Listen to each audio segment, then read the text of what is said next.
All right, so first off, I say all praise to Yahweh, in the name of the Son, Yahweh Shai, in the name of the Holy Spirit. Double honors to my elders, apostles, and the bishops of Great Millstone, otherwise known as GMS for short, but also known as the Prophets of Doom. These are where I have learned this truth and where I am still learning this truth. And also, I want to say shalom to the remnant and the elect of Israel. Lord willing, I am of that number. So we're going to go back into the the question and answer session that we're having with AI on the worldly or most widely accepted breakdown, all right, of Revelation chapter 13 and verse 18, specifically 666 and the mark, all right. So this is on the heels of the previous video. If you click on this video or on this channel and you find yourself not knowing what we're talking about, all right, go back a few videos, all right, or go back to the beginning of these same titled videos, all right. Which really, this whole thing started with the video titled "The Beasts," but first Daniel chapter 2. Okay, so let's go ahead and get right back in here with it. Let's go ahead and go to the verse first. Revelation 13.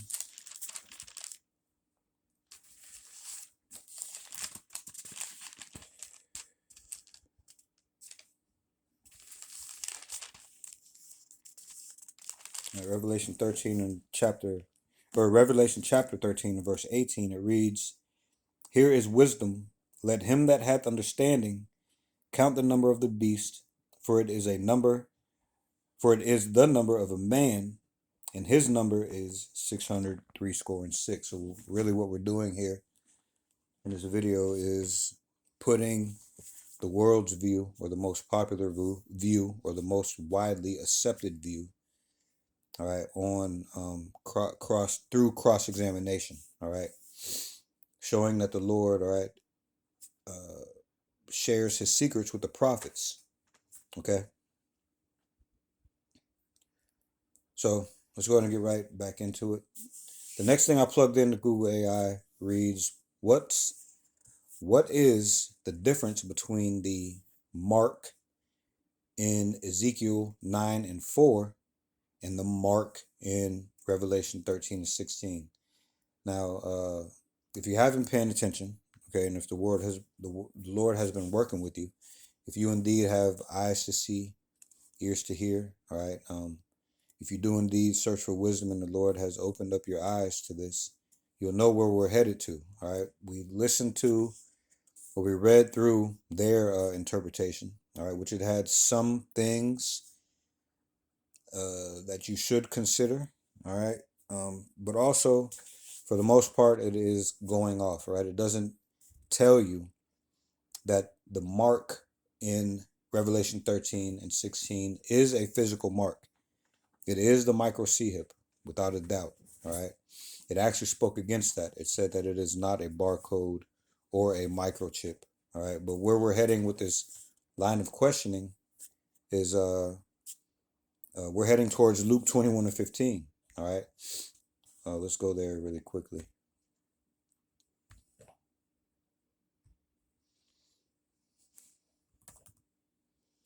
All right, Luke 21 and 15. And then there's another verse that just came to mind, and I do want to get to that also. So Luke 21 and 15, it reads, "For I will give you a mouth and wisdom, which all your adversaries shall not be able to gainsay nor resist." Now let's look up, let's go into the blue letter and look at these words, gainsay and resist. And these are what the enemies are not going to be able to do, all right? So gainsay. Strong's G 471 on Typon. On Typon. All right, so says to speak against. So your enemies will not be able to speak against the words that the Lord gives us that are a part of this doctrine, this true doctrine. Strong's definition, it says to refute or deny. They will not be able to refute or deny. Okay? So they therefore will not be able to gainsay or talk against the truth that is this doctrine. All right? So also let's go back and look up resist.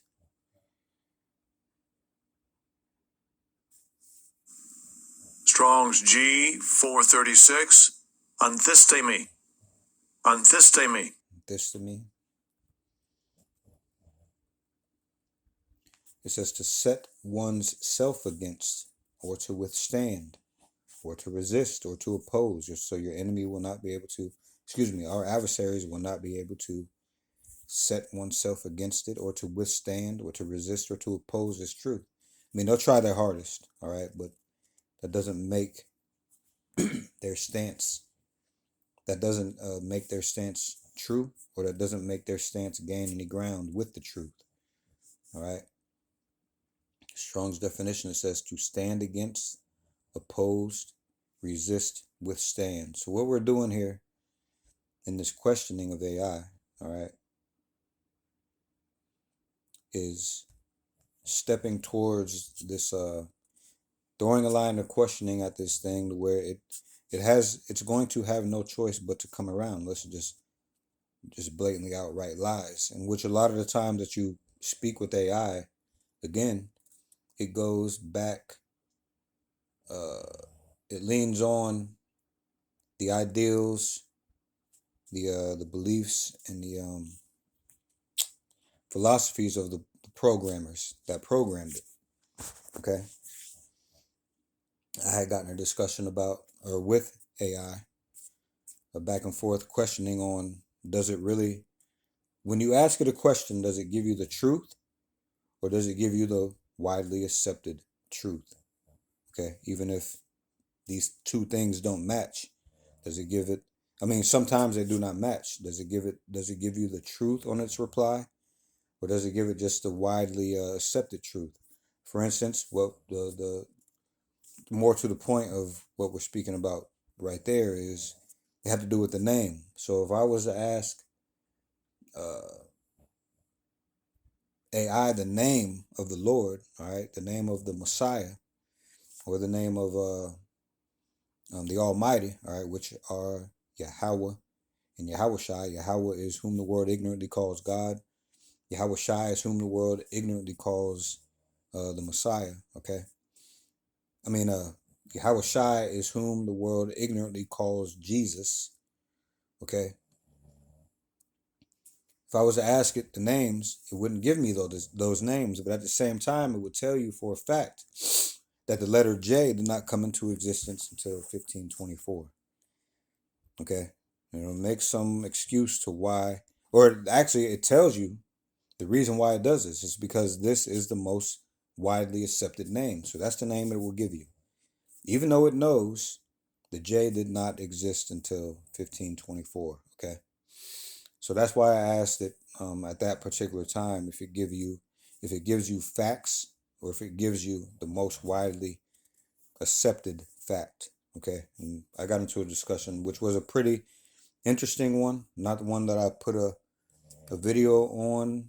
I don't believe so. Maybe in the future, maybe not, I don't know, but that's the point of this questioning. All right, getting back to the point, it gave us the most widely accepted view or breakdown or understanding of the mark.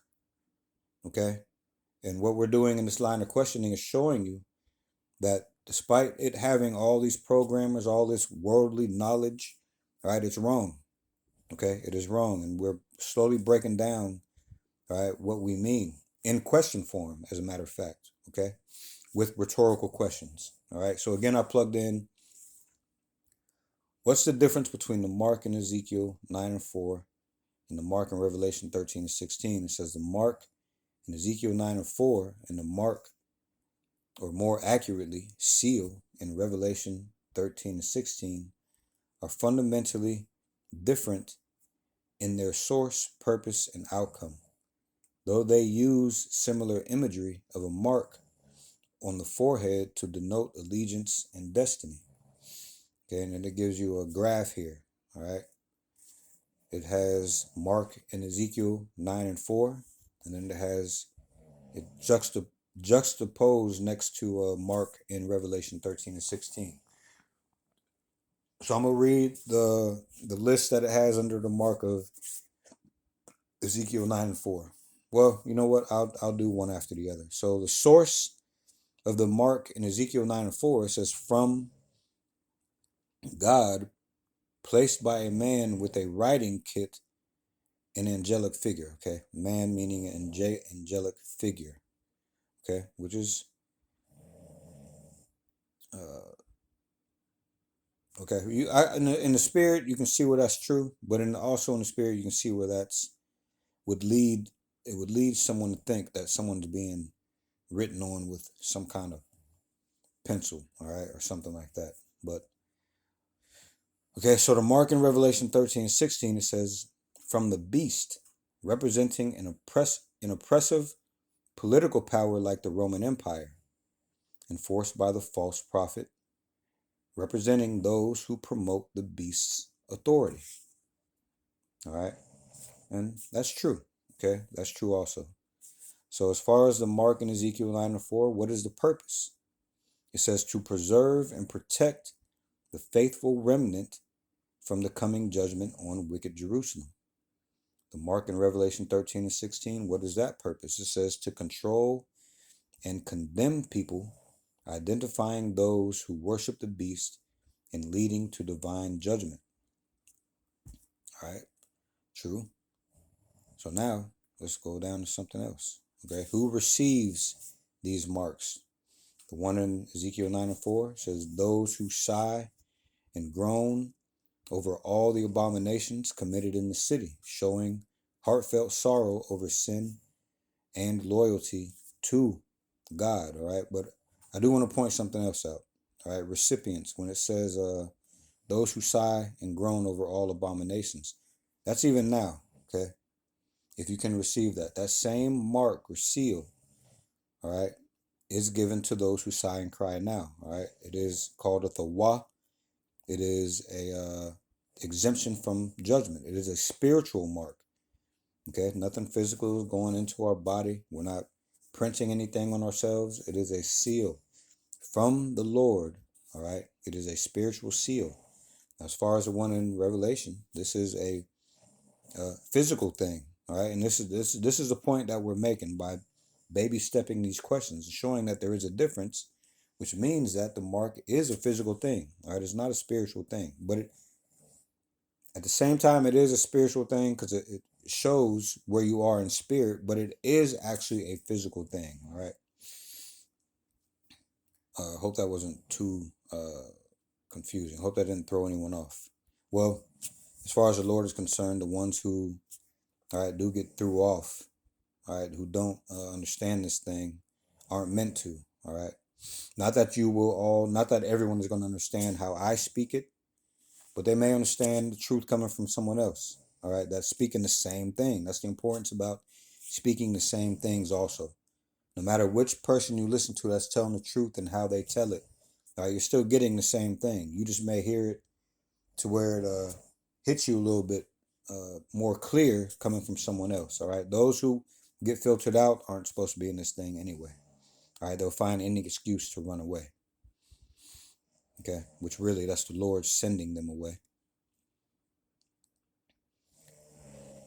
Okay, so now as far as the outcome of the mark, if you receive the mark in Ezekiel 9 and 4, it says salvation and exemption from physical destruction during the Babylonian conquest of Jerusalem. And again, that the Wa, all right, in this day is going to, again, you're going to be, it's a mark of exemption from judgment, okay?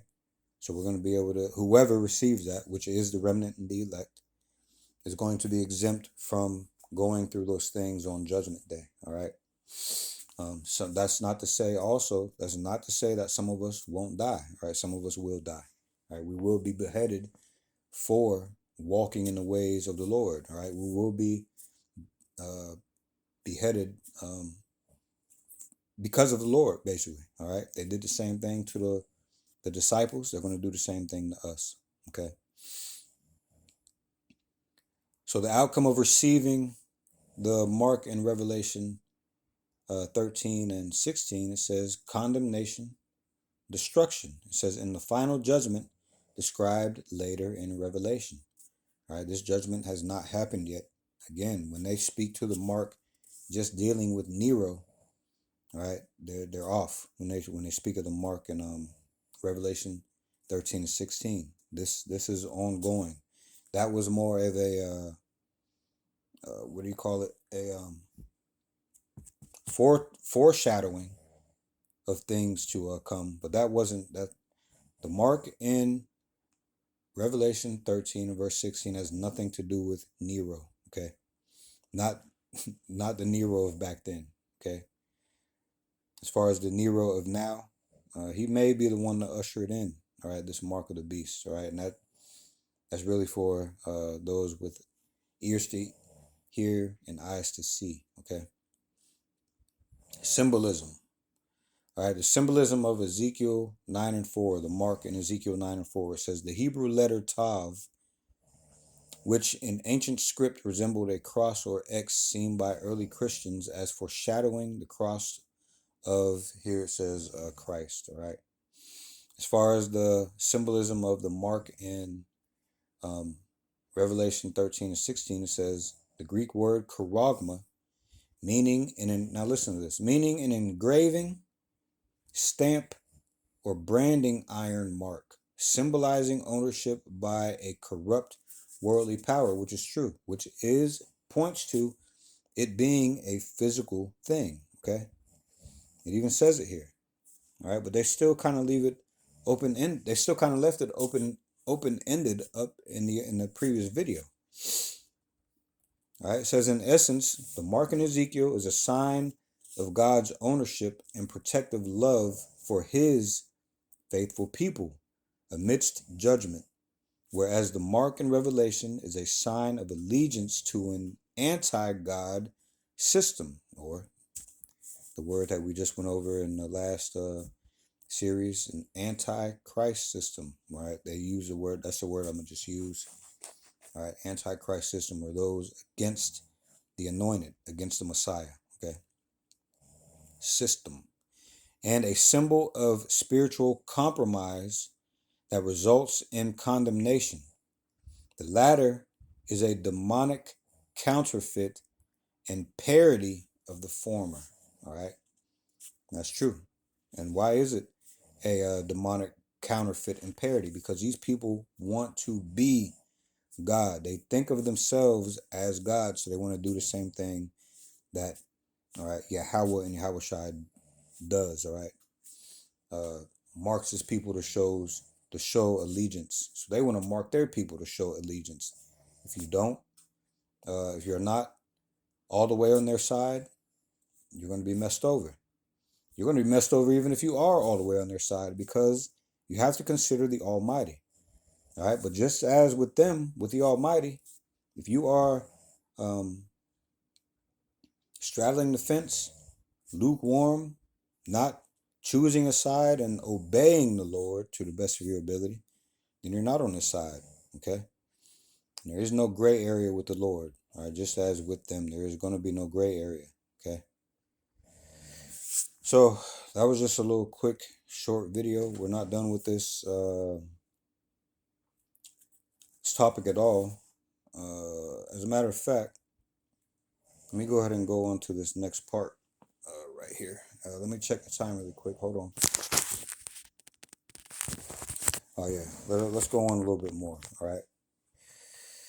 So the next thing I plugged in is this description seems to also point out that the Tav being a spiritual mark and the Charagma being a physical mark. And when I say Tav, I mean Thawa. All right.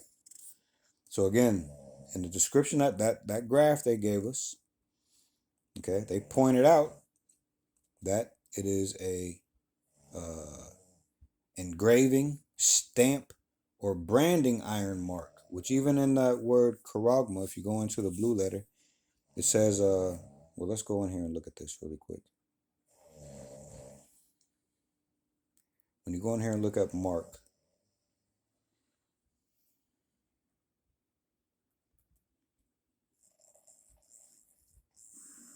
Strong's G 5480. Charagma. Charagma. all right, charagma. It says a stamp, an imprinted mark. It says of the mark stamped on the forehead or the right hand as a badge of the followers of the anti-Messiah, or the ones that are against the Messiah. It says a mark branded upon horses. And again, what are marks branded upon cattle for? To show ownership. All right, it says thing carved, sculpture, graven work. Down here on Strong's definition, it says a scratch or etching, i.e., stamp, as a badge of servitude. Okay, graven mark. So it explained it up there. So what we're doing is pointing out now with this question. Where'd it go? With the latest thing I plugged in, is to point out the obvious. The obvious meaning that they even stated it themselves up here. So again, I put this description seems to also point out the tav or tawa being a spiritual mark and the charagma being a physical mark. All right. And this is the point that we're making here, because the most popular view of what the mark of the beast is that it's not physical, that it is not the barcode or the micro C-hip. Although, all right, we know it to be a micro C-hip, and as we mentioned earlier, all right, even many Bible Belt Christians believe that the mark of the beast is a micro C-hip, but for the most part, the world is blinded to this. So it says, while the terms themselves have different connotations, a simple mark for tawa, an engraved stamp for charagma, the distinction in scholarly interpretation is not a simple spiritual versus physical difference for both. Instead, the debate revolves around whether the mark in Revelation 13 is exclusively symbolic/spiritual, or if it also involves a literal physical element. And that's what we're saying. It is literal and physical. It is a mark. All right. So it says the mark in Ezekiel 9 and 4, the tawa. It says the mark in Ezekiel is overwhelmingly understood as symbolic, spiritual. All right, the symbolism, it says it represents an internal state, a sincere grief and rejection of the sins of Jerusalem.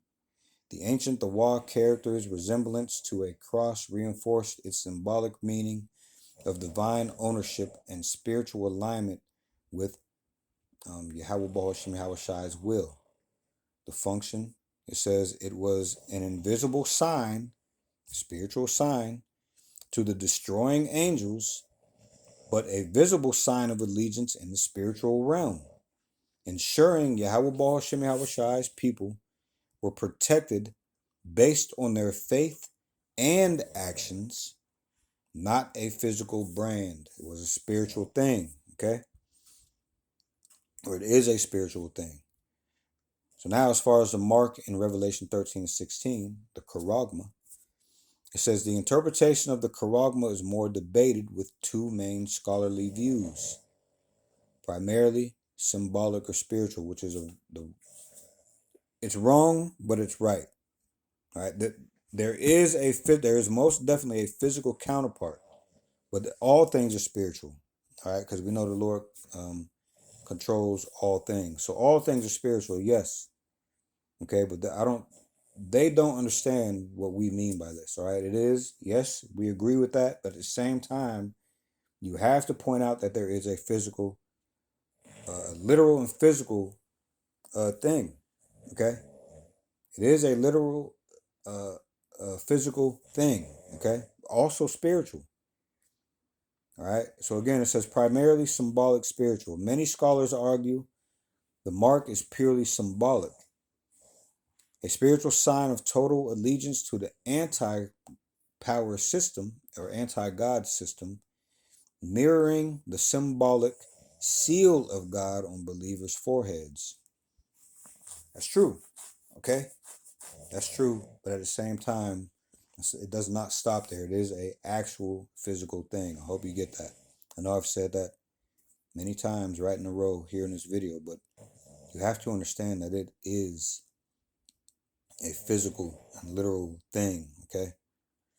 And I'll give you another thing. It says many scholars argue the mark is purely symbolic. That is a spiritual thing too. For them to argue that is spiritual. All right, the way people walk, all right, their manner of life, their holy conversation, that is spiritual also.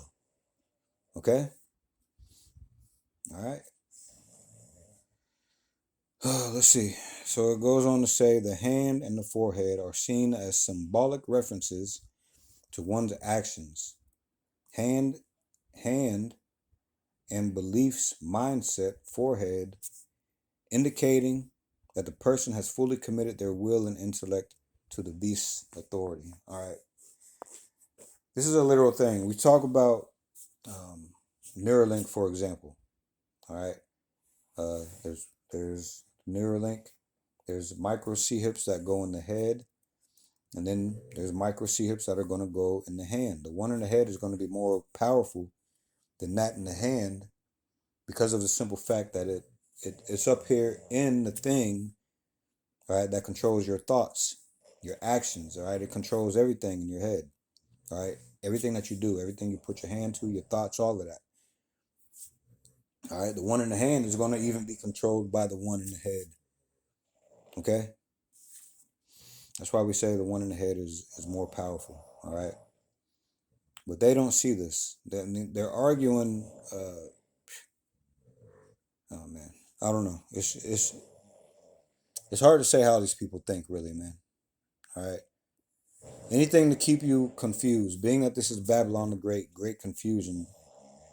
All right. So they're right, but they're wrong. All right. It is most definitely physical and literal. And yes, your everyday actions are spiritual things. Okay? So, anyway, it says the economic control is seen as a metaphor for the social and economic pressures faced by early Hamashiachium who refused to participate in the Roman imperial cult. All right, and it goes on to say both physical and spiritual. It says other scholars argue for a future literal and physical mark precisely because of the specific practical language used. The Greek word charagma literally means an engraving, stamp, or branding iron mark, suggesting something tangible and visible. And this is what it is. Okay, this is exactly what it is. So it goes on to read the explicit detail that one may buy or sell. Only with the mark implies a functional, verifiable system of economic control that would likely require a physical manifestation, such as a micro C-hip, an implant, or a specific visible sign in an end times scenario. All right? It says even with this view, the physical mark is still an outward sign of an inward spiritual choice and allegiance to the beast. And that's exactly what I was saying up above, all right? They said it a lot clearer even in my ears, all right? So, summary. It says that the Wa in Ezekiel is a symbolic mark of spiritual sorrow and divine protection. The Charagma in Revelation is debated, but scholarly consensus leans towards it being primarily symbolic of total allegiance and the historical pressures of the Roman Empire. However, a significant futurist interpretation argues for a literal physical fulfillment because of the text's specific economic and physical descriptions point towards a tangible system of control. In both cases, the core meaning relates to an act of ultimate allegiance, rather to Yahweh Bahashem Yahweh Shai, or to an anti-God power. All right, and that's true. That's true. You just gotta have a spiritual base to see exactly, right? To really see this exactly for the truth that it is, because there's a lot of language in there, right, that will confuse the mess out of you if you have no foundation. All right, which again, all things are filtering mechanisms of the Lord. All right, even His Son. Okay, so we're gonna cut that right there, and we're not done yet. Okay, there's still a few more things to go over with this conversation before we actually get to Revelation 13 and 18. I hope this came across as sincere and edifying. And with that, all praise to Yahweh in the name of His Son, Yahweh Shai, in the name of the Holy Spirit. All right, double honors to my elders, apostles, and the bishops of Great Millstone, otherwise known as GMS for short, but also known as the prophets of doom. These are where I have learned this truth and where I am still learning this truth. And also shalom to the remnant and the elect of Israel. Lord willing, I'm of that number, and Lord willing, we'll see you in the next video. Shalom.